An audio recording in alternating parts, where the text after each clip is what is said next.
DGM Insights, Concepts, Tools Smart People Know and Use. The correlation between elevated intelligence and ethical non-monogamy. Okay, I don't know how long this one's going to be, but I was sitting at a wedding, and this guy, he's an anesthesiologist doctor. He's older, and he just started rattling off. I don't know why he told me this. He started rattling off all the famous people, physicists, doctors, Einstein, everybody, a huge amount of people, and that they were non-monogamous, and he would name off the reasons why he said that, and it was kind of a long list.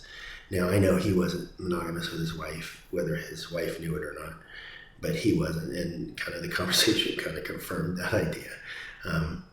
And so it made me wonder if intelligent men are almost always non-monogamous, if there's some difference between intelligent and non-intelligent men and monogamy.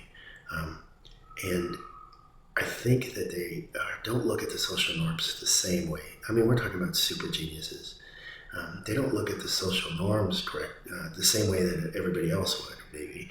Some people look at social normals and they say, okay, this is a social normal, I'm going to be monogamous. That's what's expected of me.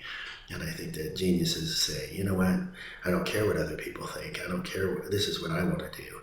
This is where I want to be in my relationship. Now, the ones he was naming, their wives knew. It wasn't that they were cheaters, some of them were.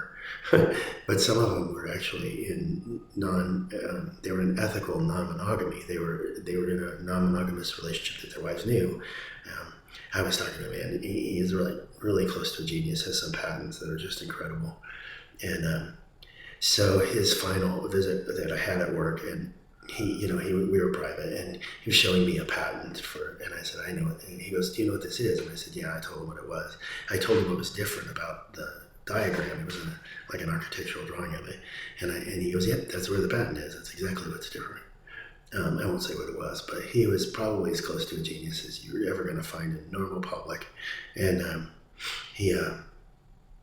and I said, okay, I want to ask you a personal question, which I always say if I'm going to ask a personal question at work, hey, I want to ask you a personal question. Now, they can say yes or no, right? If they say no, don't ask. If they say yes, which they normally will say yes if they have any curiosity. And I said, you have a wife and a girlfriend. He said, yeah, how did you know that? I said, because I listened really carefully.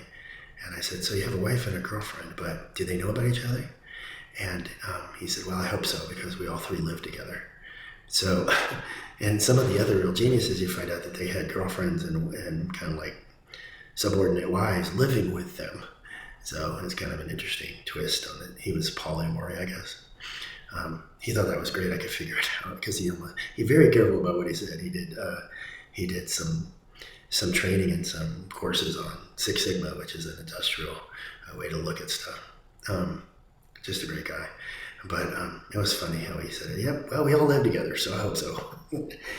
He said that she was, his girlfriend was just as much his wife's girlfriend as it was his. Anyway, it's just something to think about. Thank you.